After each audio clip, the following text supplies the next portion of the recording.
When Sarah received a stern ultimatum from the HOA demanding she remove the basketball hoop that brought her 12-year-old son, Ethan, comfort and confidence, she knew this wasn't just about a rule. Behind it lurked Mrs. Helen Carter, the strict neighbor who wielded community guidelines like silent tools of control. But instead of giving in, fate responded with something unexpected. A 6 feet 4 inches 12-year-old who stood his ground without a word.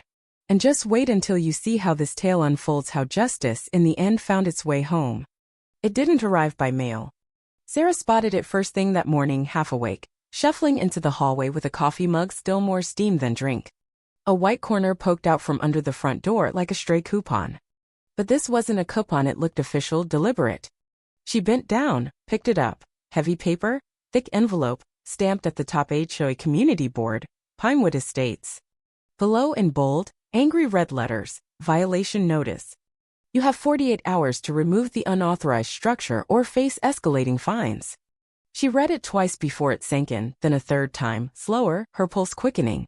Flipping to the second page for clarity, she found it buried in legalese: unauthorized structure, recreational basketball hoop located adjacent to private driveway. Sarah exhaled sharply. The basketball hoop? Seriously? She stared at the letter like it had insulted her personally. The hoop wasn't even permanent, it had wheels, didn't block traffic, caused no damage. It was tidy, well maintained. Yet here it was, branded a violation like graffiti or a rusted car. But beyond the absurdity, what stung most was what that hoop meant. It arrived 2 summers ago, right after Ethan shot up nearly 8 inches in what felt like months. At first, he'd been awkward, self-conscious about his gangly frame, taller than half his teachers by 6th grade. Often asked if he'd been held back. He stopped going to parties, stopped speaking up in class. Then they got that hoop secondhand, sun-faded but solid. Everything changed. He'd spend hours out there, dribbling, shooting, running imaginary plays, rain or shine, alone or with friends. The driveway became his haven. That simple hoop gave him rhythm, focus, a space that was his. And now the HOA wanted it gone, not suggested, not discussed, but demanded, with a ticking clock and threats of fines up to do law 1,000. Sarah reread the letter, catching the tone beneath the words. It wasn't just a notice, it was a reprimand, meant to shame and intimidate. She gripped it tighter, the paper crinkling. From upstairs, she heard it. Thud, thud, thud, the soft bounce of a basketball on Ethan's carpet. He did that when he was thinking or anxious. Glancing toward the stairs, then back at the letter, part of her wanted to laugh, part wanted to storm across the street and pin this thing to whoever sent it. Mostly she felt a chill, not from the paper or the threat, but because she knew this wasn't just about a hoop. This was a fight. And the worst part? They'd targeted the one place her son felt strong. She didn't have to guess who was behind it. Somewhere between reading unauthorized structure and counting down the 48-hour deadline, Sarah knew. Across the street, behind a pristine hedge, lived Mrs. Helen Carter. Her yard was flawless, hedges trimmed like they were headed to a gala. Curtains never creased, mailbox repainted twice in a year. Helen didn't miss details, she cataloged them. A retired principal with a warden's soul, she treated her HOA role like a sacred duty. Rules were absolute, regulations DVYNE, and kids? Better quiet and in VY Cybele. Sarah's first friendly reminder from Helen came 6 months after MOing in. Please refrain from leaving your trash bin out past collection hours. Signed with a polite, passive-aggressive H. Carter, HOA compliance officer. Then came noise complaints, basketballs echo on pavement. And a note about kids gathering on Sarah's lawn, implying fun belonged elsewhere. The worst was last spring's typed message: athletic wear is for sports, not public display. Your son's growing fast, perhaps it's time for clothes that reflect maturity and respect for neighbors. It was etiquette draped judgment, and now Helen had upped the ante, not a hint, not a chat, but a formal violation slipped under the door like a legal jab. Sarah stared across the street. The curtains didn't budge, but she knew. This wasn't about a hoop or guidelines, it was control, a woman who despised anything that didn't fit her sterile suburban VY shown.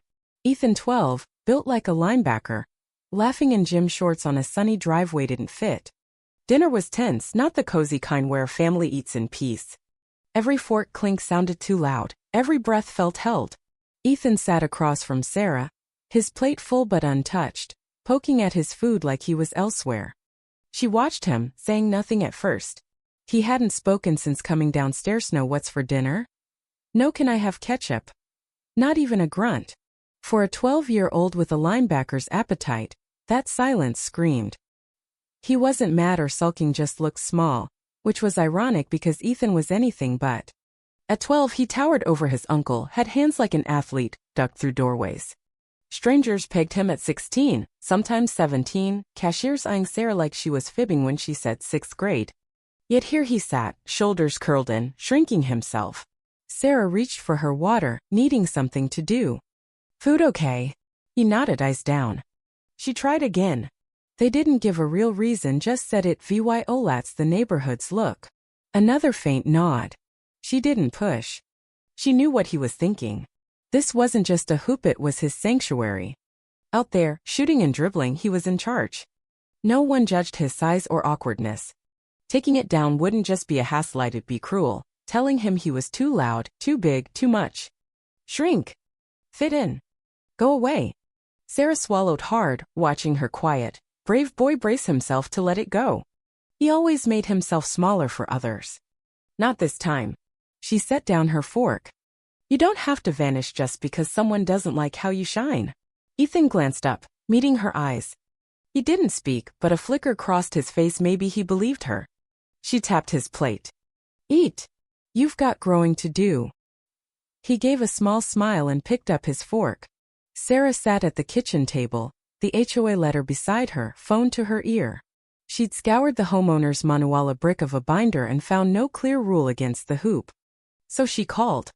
A click, a ring, then a voice, female, young, detached, like a robot for a company that doesn't care if you quit. "Pinewood Community Board, this is Kelsey. How may I assist?" Sarah kept it neutral. "Hi, I got a violation notice this morning. I'm just trying to understand what we violate." A pause, papers rustling.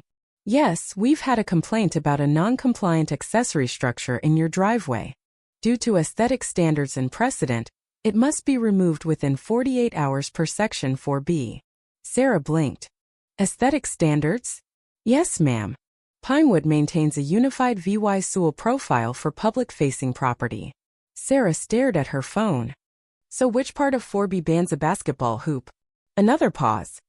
Kelsey coughed. "It's not explicitly listed, but under interpretation guidelines, unpermitted structures altering the neighborhood's SUL character are non-compliant." Sarah's tone sharpened. "So it's not actually a rule? It falls under structural harmony principles." Structural harmony? Sarah nearly laughed. The hoop wasn't a garish eyesore, it was black, neat, tucked aside. "Who filed the complaint?" "Sorry, ma'am, reports are confidential." "Of course." Sarah's voice hardened. She wasn't just fighting for a hoop anymore, she was up against a wall of vague terms like values and precedent, built to be unscalable, letting one person erase her son's joy. She hung up with a curt, "Thanks," the kitchen silence louder than the dial tone. It happened at 10 a.m. Sharp, as promised. The letter's final inspection Friday at 10 a.m. Sharp had a ceremonial ring, like they were staging a showdown. Sarah was upstairs folding laundry when the knock came, 3 sharp raps, purposeful. She froze, shirt in hand, then a second knock followed. She started down the stairs, heart ticking up. Halfway down, she saw the door swing open, not by her, but Ethan. He filled the frame, barefoot, shoulders square, in wrinkled shorts and a gray tee. His hair was messy, his presence unintentionally imposing. Sarah's hand gripped the banister.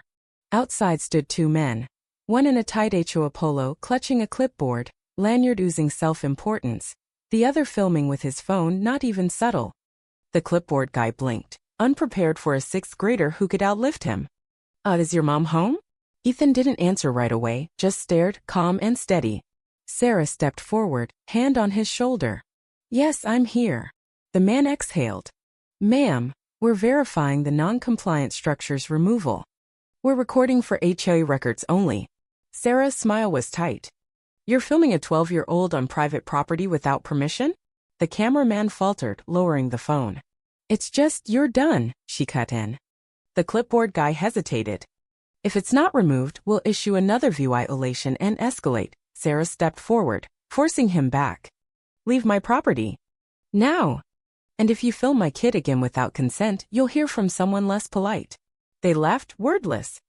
She locked the door, turned to Ethan. He grinned faintly. Was that serious?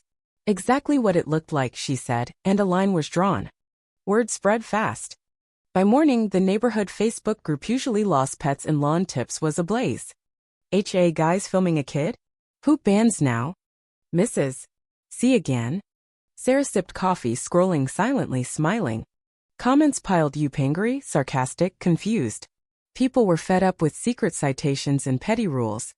Stories emerged, a gnome too, whimsical, chalk drawings cited, a pumpkin with lights banned. The dam broke. No one named Ethan, but a few lines warned her. That tall kid at the door handled it better than me. Whoever raised him did it right. She didn't cry, just breathed. It wasn't a win yet, but the tide was turning. 4 days later, a new envelope arrived, no red ink. Just policy update. Recreational structures. After review, temporary hoops were allowed if they didn't block paths or neighbors. Signed Claire Thompson, temporary HOA president. Below, Mrs. Helen Carter has stepped down for health reasons. Sarah nodded, tucked it beside the old notice on the fridge. That evening, the house felt calm. Outside, thump, thump, swoosh. Ethan was back, shooting, laughing, free. Across the street, a curtain twitched, but no one emerged. Sarah smiled into her coffee. Sometimes justice doesn't need courts or shouts, it comes quietly, with sneakers on pavement and a boy tall enough to open the door for it.